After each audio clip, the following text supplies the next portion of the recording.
Let's bring in House Speaker Kevin McCarthy. Sir, will you have a deal today?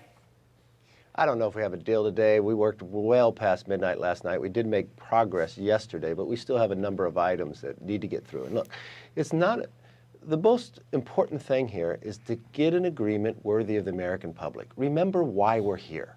We have the most money at any time, if you even take it to GDP, coming in to the government. But we're spending more than we've ever spent in history since the Democrats took the majority, and we have the most debt that we ever have. Our debt is larger than our entire economy. So we've got to get this right. The Republicans passed the bill in April. I sat down with the president February 1st. He said he wouldn't talk to me for 97 days.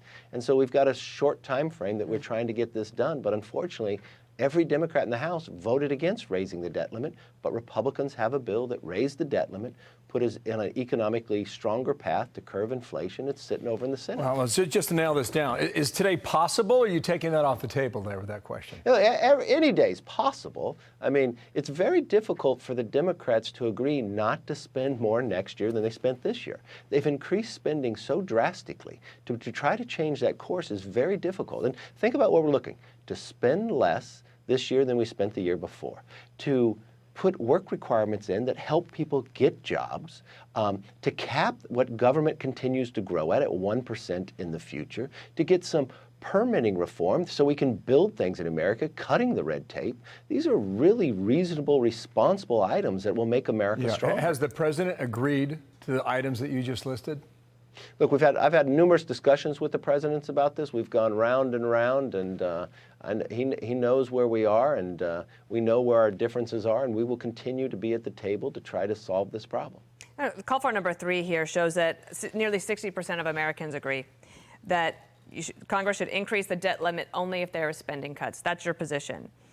That is our position. And what is different? Because it's very unusual for the Republicans to be have the upper hand here in these debates. If you go back to 2011, when President Obama was fighting with the Republicans about this, what is different about your approach this time that the Republicans did not do in 2011?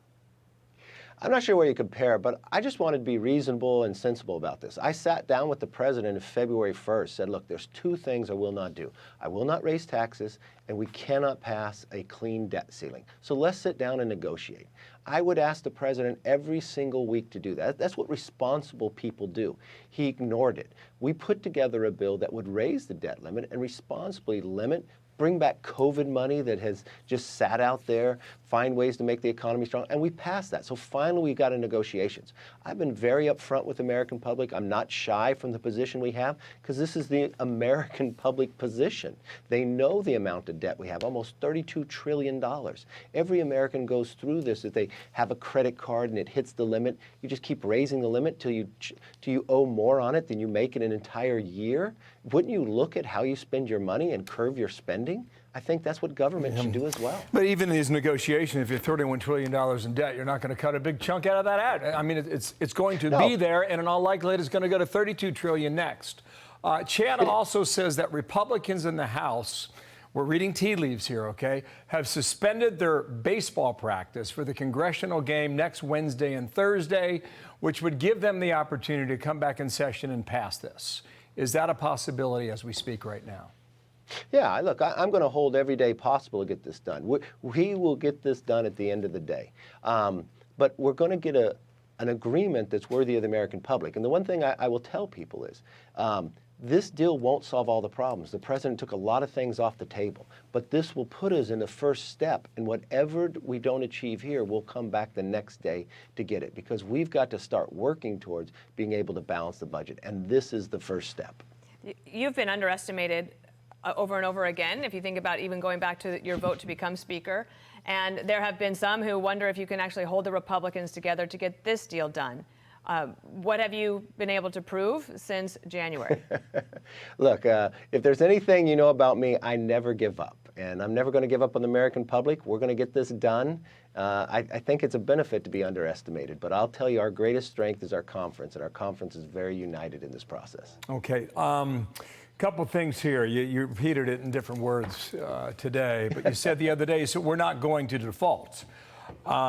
Look at the poll that we found. 63% of Americans believe if you don't get a deal done, there's going to be a financial catastrophe. Is that really the case?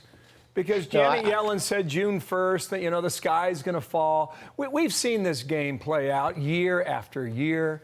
Remember back in 2013 where they roped off the World War II memorial during a shutdown in the fall of that year? And these veterans came in from all over America and could not access the memorial. Back in the Clinton years, they closed the national parks. The sky didn't fall back then. Even if you go past June 1st, the government can move money wherever it wants to, can it not? And extend this probably deep into the summer. This is a different type of shutdown or default than a government shutdown. But you are correct about that. Look, whoever the Treasury Secretary is, whatever they say the date is, I will take. But there's money that comes in every single day. If you get to the 15th, a lot of money comes in. So this is why Republicans acted well before Janet Yellen ever said June 1st was a deadline. We passed a bill in April. The Senate has done nothing. Chuck Schumer has never passed a bill. I don't know that he's ever had a hearing on this. Republicans, it's just like how they handled the border. They ignored that problem. We passed a border protection bill. So we continue to work to find solutions, and whatever date they give us, we've already have a bill. It's sitting in the Senate. That's why I'm not fearful of a default. But there's also money coming in every single day. But I will take whatever date they give me, and I will work towards it. Last point. You would not use the word catastrophe based on that answer. No. Look, we know there's money coming in. We know there's ability to get things done. But we also know there's a bill that raises the debt limit that's already passed the House, that's sitting in the Senate, that there's action could be taken. And we know we're in discussions now. They've been productive in many different forms. There's areas that we have disagreement. We both know the areas that we have disagreement in, and we're going to work throughout to try to solve those.